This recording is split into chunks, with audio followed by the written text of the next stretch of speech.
Mr. Speaker, we have to realign our priorities and protect our kids. In a speech on the House floor Monday, Republican delegate Michael Cherry criticized House Democrats for striking down bills related to criminal penalties for fentanyl dealers, including one piece of legislation that wasn't originally going to be given a hearing after passing the Senate. Today in Chesterfield County, we're hearing reports of a major drug bust. A fentanyl dealer and manufacturer had over 6 pounds of fentanyl.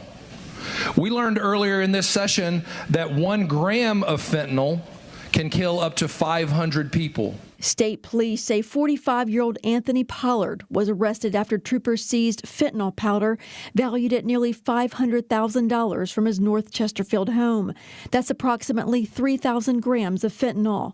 Pollard is charged with 1 felony count of possession with an intent to distribute and 1 felony count of transporting a controlled substance into Virginia. This seizure comes on the heels of 66,000 fentanyl pills being seized from a Manassas home earlier this month. The news is especially difficult for Chesterfield mother and advocate Carolyn Wolanin. My daughter for like 8 years has struggled with like mental health and substance, and Christmas night I almost lost her to fentanyl. Wolanin has since started a nonprofit called Virginia Fentanyl and Substance Awareness. It's just because I'm not being quiet.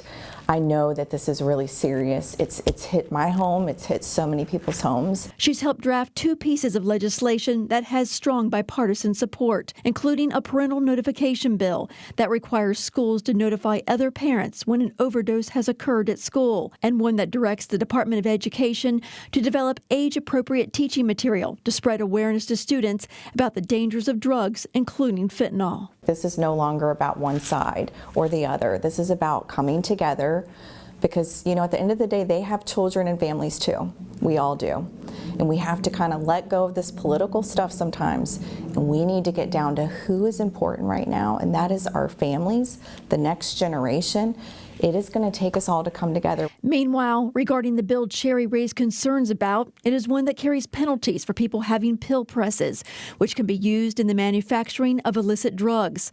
By the end of Monday, the House committee, which had said the bill would not get a hearing, said it now would, but pushed back on Cherry's characterization of why it wasn't initially. The minority party has X amount of that money to decide on which bills they think are most important, and the majority party has a certain portion of that money to decide which bills they think are most important, and then we hear those bills. And that's the way the process works as we try to be fair to all in the system as we consider these most crucial issues, and certainly the issue of fentanyl is one of those most crucial issues.